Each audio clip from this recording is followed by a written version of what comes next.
ይህ ዘ ሆፕ ኮኔክት ወይም የተስፋ ድልድይ የተሰኘው አገልግሎታችን ነው። የበዓል ግርግር አልቆ ወደ መደበኛ የህይወት ስርዓታችሁ እንደተመለሳችሁ በማመን የ2026 የመጀመሪያ መልእክት በጾምና በጸሎት ውህደት ወይም ያለ ጸሎት የሚደረግ ጾም ክብደት ከመቀነስ ያለፈ ውጤት እንደማይኖረውና በጾም ጊዜ ጸሎት ወሳኝ መሆኑን ወይም የጾምና የጸሎትን ውህደት በማስመልከት አጠር ያለ መልእክት ተዘጋጅቶላችኋል። ከአጭር ዝማሬ በኋላ ወደዚያው እናመራለን።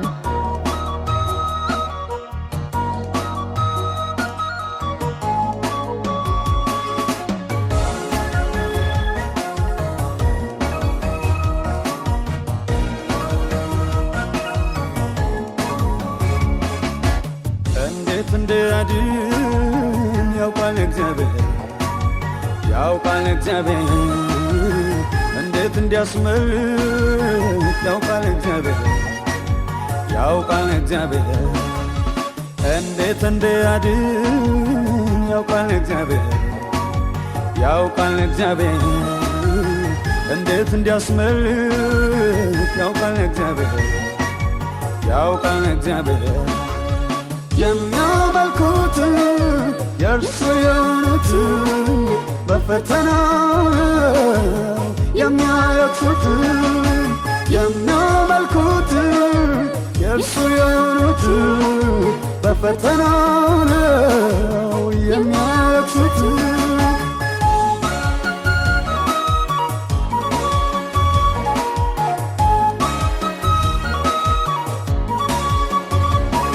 አመጣ ቢጨምር ምናምንቴ በዝቶ ጻድቅ ቢከበብ ጠላት አንሰርቶ በአመፀኞች ኑሮ ያን የተገፋው ሊያድን ይመጣል እግዚአብሔር ባሪያውን በአመፀኞች ኑሮ ያን የተገፋው ሊያድን ይመጣል እግዚአብሔር ባሪያውን እንዴት እንዲያድን ያውቃል እግዚአብሔር እንዴት እንዲያስመልጥ ያውቃል እግዚአብሔር እንዴት እንዲያድን ያውቃል እግዚአብሔር እንዴት እንዲያስመልጥ ያውቃል እግዚአብሔር የሚያመልኩት የእርሱ የሆኑት በፈተና የሚያለቅሱት የሚያመልኩት የእርሱ የሆኑት በፈተና የሚያለቅሱት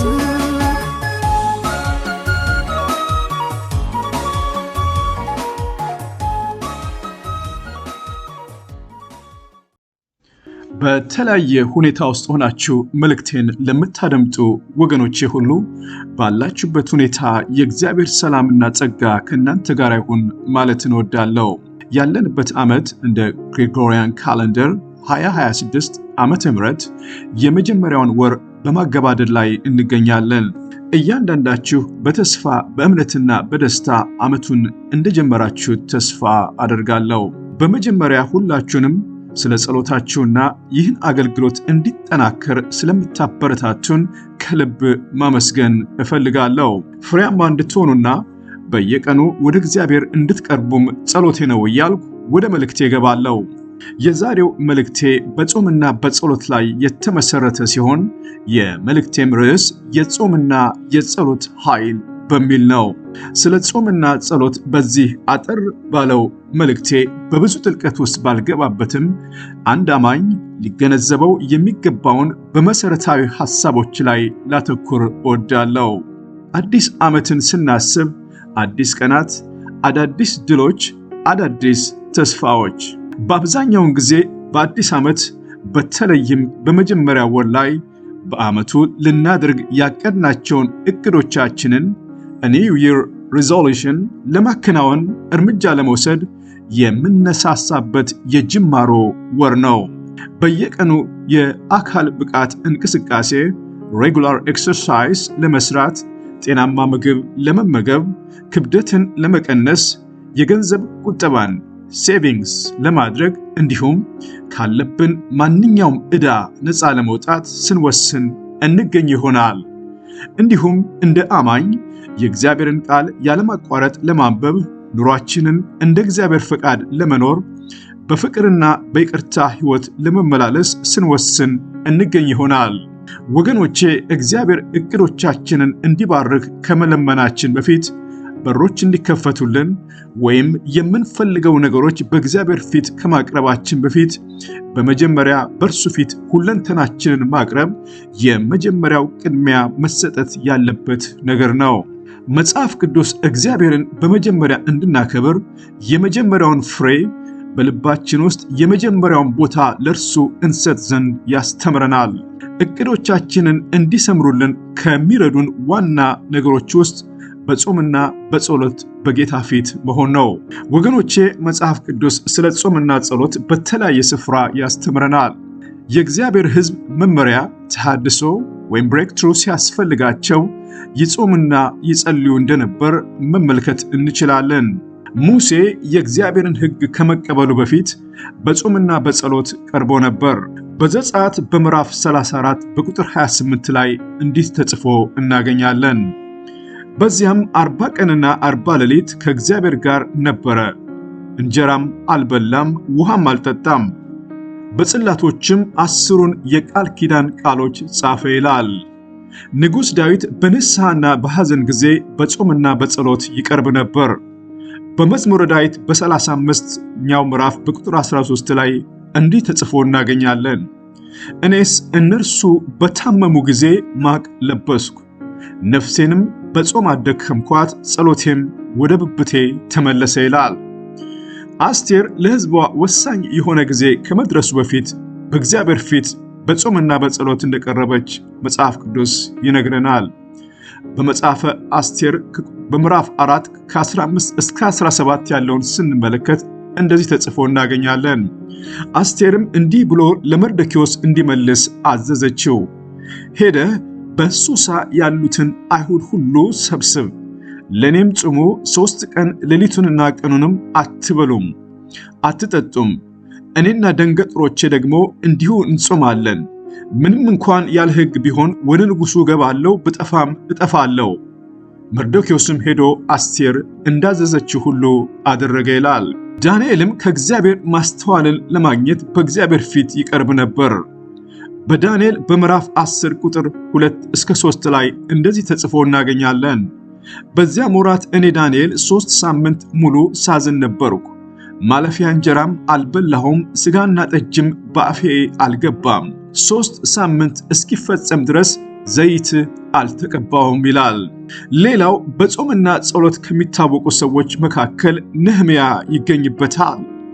ነህምያ የኢየሩሳሌምን ቅጥር እንደፈረሰ ሲሰማ ቶሎ እርምጃ አልወሰደም ነበር።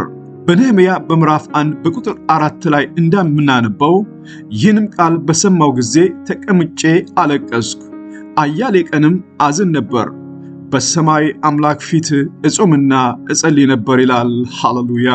ነህምያ የከተማውን ቅጥር ከመገንባቱ በፊት በእግዚአብሔር ፊት ራሱን ያዘጋጅ ነበር። ስራውን ከመጀመሩ በፊት በእግዚአብሔር ፊት በጾምና በጸሎት ይቀርብ ነበር። ከዚህም የተነሳ እግዚአብሔር ስራውን ለማጠናቀቅ ሞገስን፣ መመሪያንና ጥንካሬን ሰጠው። ሃሌሉያ። ወገኖቼ ዛሬም ማንኛውንም ዕቅድ ከመጀመሪያችን በፊት ነገርን ለጌታ መስጠት የተሳካ ውጤት እንድናይ ያደርገናል። በምሳሌ በምዕራፍ 16 በቁጥር 3 ላይ የልብ መዘጋጀት ከሰው ነው፣ የምላስ መልስ ግን ከእግዚአብሔር ዘንድ ነው። የሰው መንገድ ሁሉ በዓይኖቹ ፊት ንጹሕ ነው፣ እግዚአብሔር ግን መንፈስን ይመዝናል። ስራህን ለእግዚአብሔር አደራ ስጥ፣ ሐሳብህም ትጸናለች ይላል። ሃሌሉያ። የጥንቷ ቤተ ክርስቲያን ሐዋርያት አስፈላጊ ውሳኔዎችን ከማድረጋቸው በፊት በጾምና በጸሎት ይቀርቡ ነበር። በሐዋርያት ሥራ በምዕራፍ 13 ከቁጥር 2 እስከ ቁጥር 3 ድረስ እንደዚህ ተጽፎ እናገኛለን።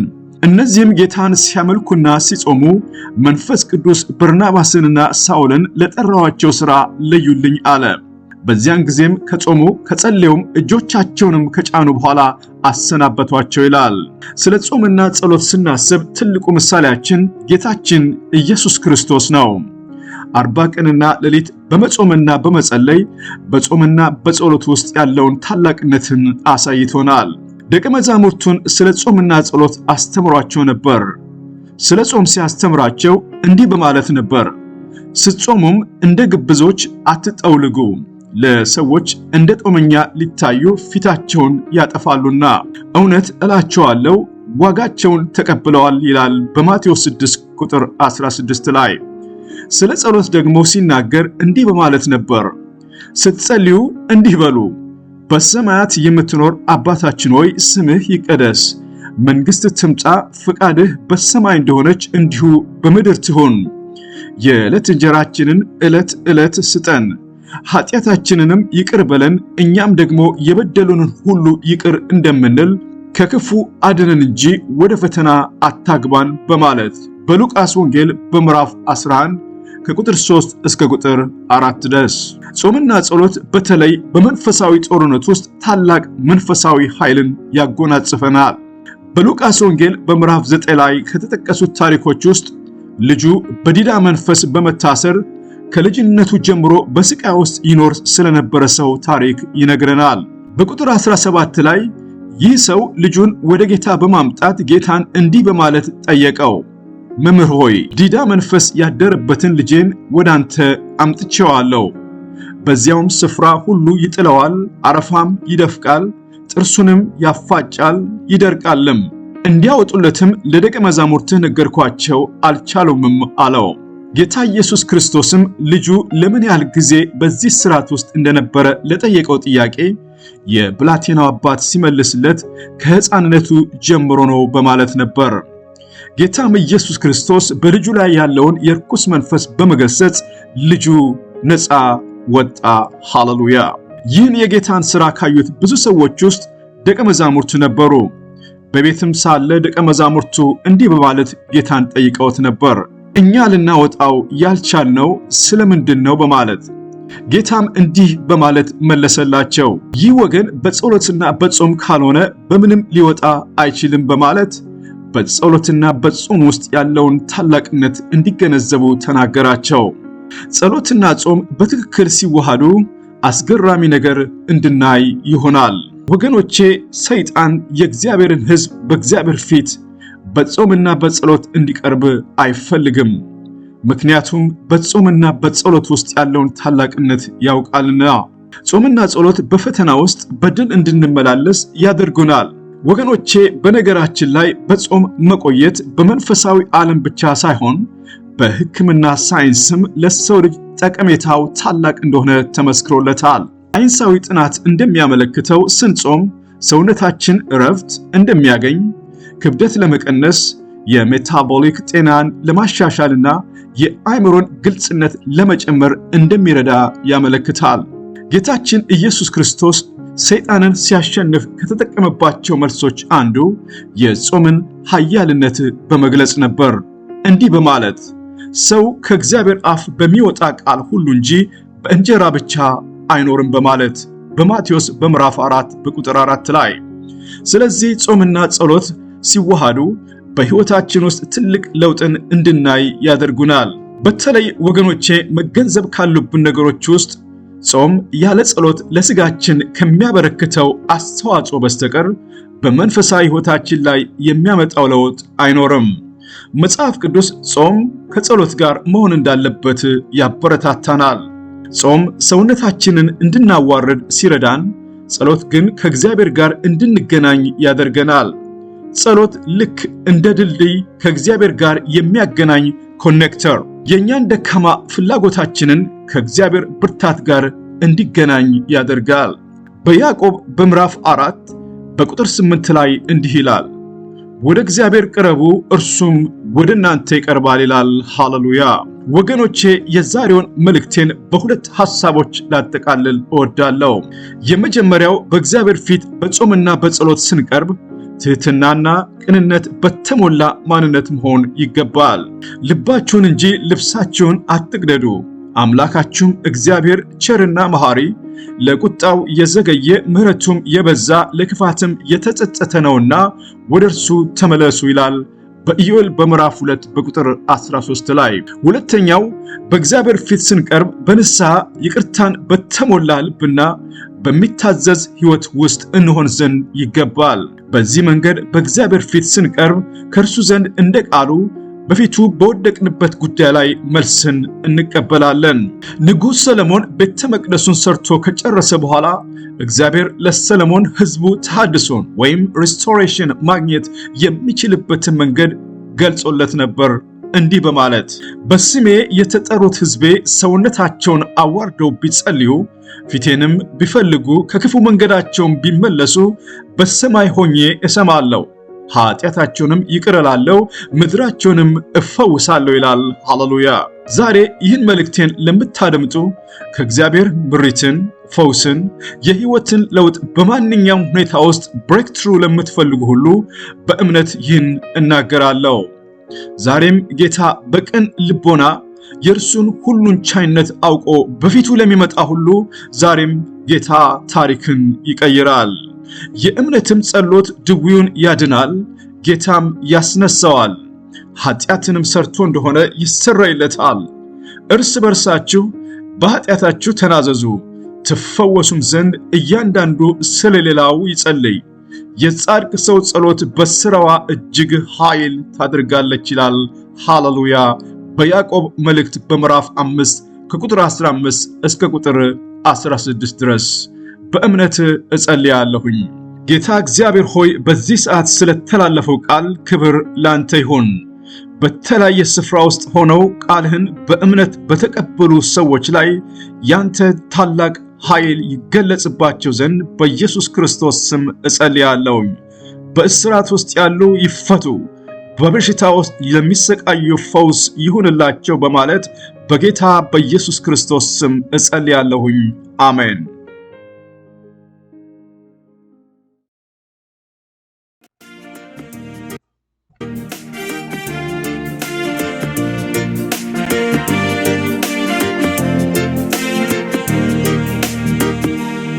የቃልህን ብርታት ተረድቼዋለሁ፣ ይህን ምድረ በዳ ድል እነሳዋለሁ። አታልፈኝም ብሎ ቢፎክርብኝም የጠራኝ ጌታ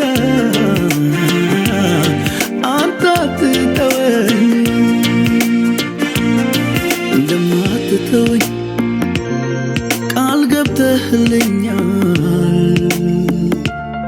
ልቤ ይመን እንጂ መች ይጠረጥራል። እንደማትተወኝ ቃል ገብተህልኛል። ልቤ ይመን እንጂ መች ይጠረጥራል። አምነዋለሁ ቃልን፣ አምነዋለሁ ድምፅህን፣ አምነዋለሁ ቃልን፣ አምነዋለሁ ድምፅህን፣ አምነዋለሁ ቃልን፣ አምነዋለሁ ድምፅህን፣ አምነዋለሁ ቃልን፣ አምነዋለሁ ድምፅህን።